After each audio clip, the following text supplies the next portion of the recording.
What is up, everybody? Spoiler alert, live and direct, coming at you here on my YouTube channel, Spoiler Alert 180, and also here on Facebook Live right now. So, hey, I know I've put a few more videos out than I usually do here the last couple of days, this last week, but I wanted to get on here. I've had a full day to recover from after my race in Stephenville, the 10K that I entered on Saturday. And I just want to recap the week and go over a few things. So first and foremost, I got to do something really cool this week. I know a lot of people that follow me on Facebook saw it because Dru videoed after each run, but I run by myself 99% of the time. Very rarely does anybody run with me.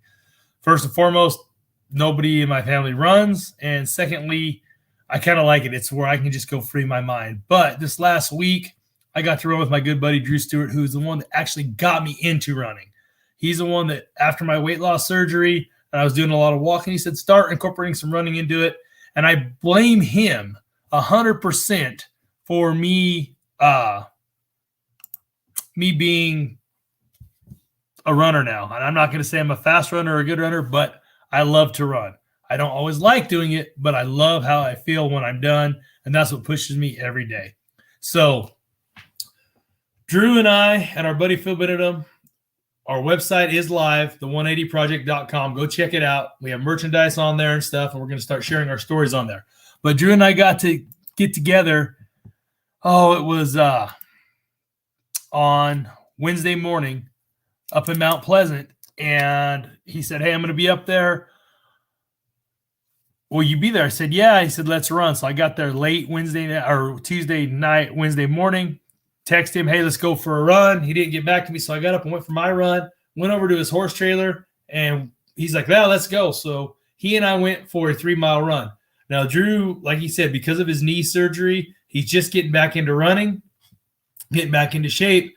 So we're going to go and, go easy. Well, I look down, and I'm going faster than I went on my morning run by myself, and he's keeping up with me. We're at a 10.5-minute pace, and we knocked 2 miles out in that pace, and then we hit some hills, we slow down, we walk up the inclines, and we finish running. And it's still, I think we still average 11, even walking that majority of the last mile, 11.5-minute mile.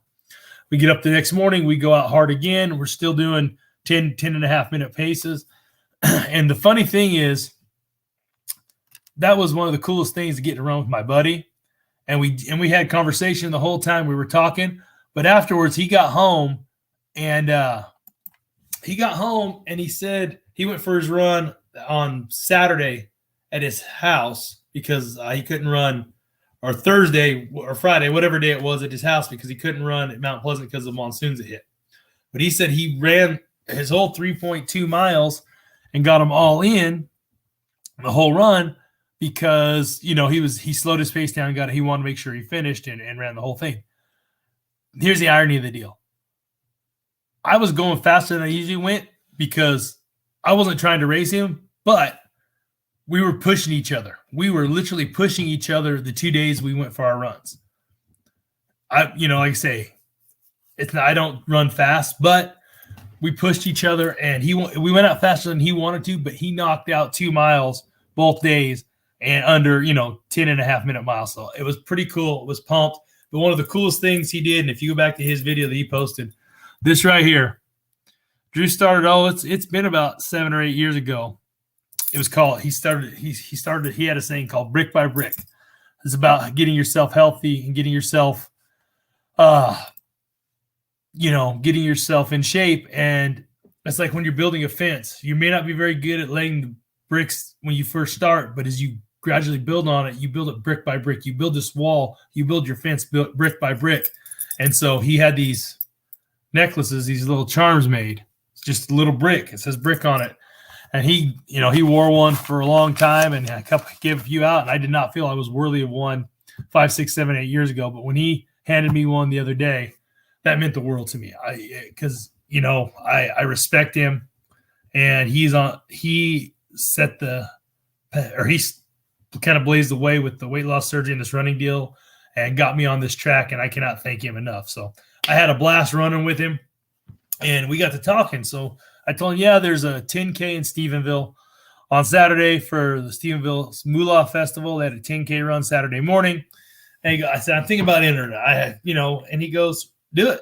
He goes, do it. He goes, you're going to run 6 miles probably Saturday anyways. That's just what you do. That's your norm. When you run, you go a minimum of 6.2 is what a 10K is. He goes, just enter it. And then he goes, go all out. Try to set personal records. He goes, what's your fastest mile? I think my fastest mile had been, my 1 mile was 8:45. I did just 1 mile. Fastest 10K, I think, was right at 9.5 minutes. He goes, try to get a sub 9-minute mile. So I'm like, okay. In my mind, I'm thinking, sure. I'm going to go blitz myself.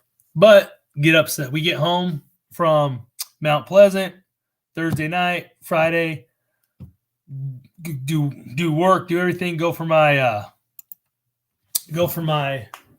run, stretch out, and enter that night online. Charlotte and I get over there, and I take off. And in my mind, I just keep thinking what Dru told me. Go all out. So I left. I'm not going to say I left it all out there, because I think now, after the race is over, I have a lot more in me. There's a lot more for me to I definitely know there's a lot more that I can get out of myself. But as of Saturday, that was the fastest 6.2 miles or 10K that I've run. I ran it in an 8:38 average pace, which for a lot of people that are runners, that are that's what they do. That's not that fast. But for me, that was huge. That was, it was my fastest 10K ever. Beat my almost a minute off my previous pace. And I was pumped. I was stoked. I was racing the clock. I wasn't racing the other people. It was a race, but in my mind, I was racing myself and pushing myself. And I dug deep, but I also know I have more in the tank and more to give. So I'm going to give it my all. And then my next race, and I haven't found one yet, but I'm going to keep pushing myself to go farther, but also faster on the 10K races. So that was, I got back, across the finish line. Charlotte was there. She videoed it. Go check out her Facebook page. She has the finish there. And let me tell you, I felt like I was flying. Looking at the video, I look like I'm Bigfoot running there. I'm not going nearly as fast as I thought I was in my mind. But hey, at the same time, I'm just excited that I entered my second race. And this wasn't a trail course like the one in Granbury. It wasn't a trail race. It was a flat, it was around the park, and it was an out and back race. But for me to go that fast, set a new personal record, I'm excited about that. Now, let me tell you about yesterday. I woke up. My legs were a little tight, a little sore. So I went out for a recovery run yesterday. I went and got another 6 miles in on a recovery run. It was 11-minute mile, 11.5-minute mile. I really ride an 11-minute mile, just stretching out. But today my legs are really sore. I'll walk, stretch them out today. Man, I just wanted to get on here and thank everybody that reached out to us, or to me, that congratulated me, anybody that follows me on Facebook or my YouTube channel. Also, go check out the 180 Project Facebook page. Dru, we just got it up and running. We're proud of what this company represents. We're rebranding it. It's Dru Stewart, Phil Benedum, myself, along with Casey Jones, who founded and started the company. And it was mainly workout apparel. And it's like this hat says, try and stop me, but it's backwards. So when you look in the mirror, you see it. But that's right now, we just have merchandise on there, but we are revamping the business model. We want it to be an inclusive community where people can come and have a support system if they want to flip their life around 180 degrees. I don't care if it's health and wellness, if it's education, career, relationship. That's what the 180 Project is about, is flipping your life around 180 degrees no matter what you want to do. So go check out the website. It's going to be improved. It's going to be updated here shortly. We're going to have blogs. We're going to have video chats. We're going to have all kinds of cool stuff we're working on. But we wanted to get it out there. We've been talking about this for almost 3 years now, or 2.5 years. And so we're all four of us are very excited about it. Go check it out. Hit me up. I do have some free gear, some free hats, some free shirts. I think my shirt says Let me see. I think it says nobody cares, work harder. And so I've got some all kinds of gear here. Not a whole lot, but hit me up. I'll get you some. Appreciate everybody that follows me.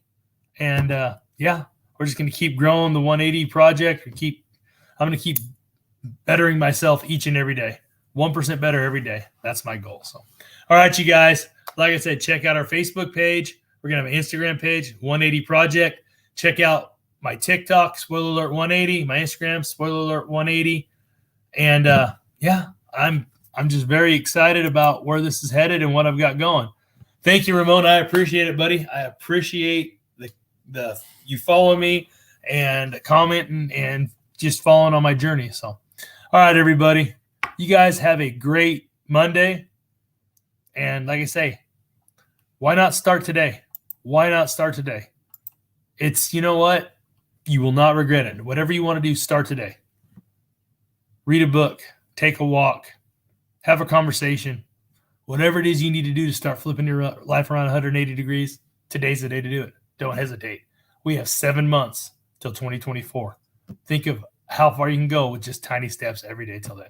All right, guys, we'll catch you later. Peace out.